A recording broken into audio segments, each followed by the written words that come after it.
Alright, so we're going to try this thing out in a real world application here. We know it's over full. Got our air hose ready. It's going to be noisy, and that oil is going to drain because it's over full. We're going to see how much this thing will actually catch and get some of it out of there for us. Alright, here we go.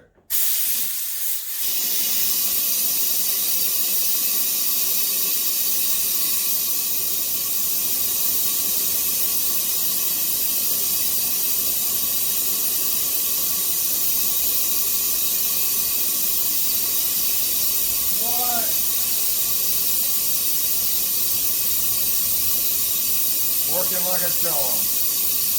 Look. Watch how fast now.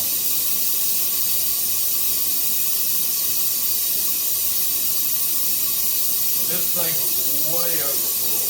It's already drained that machine.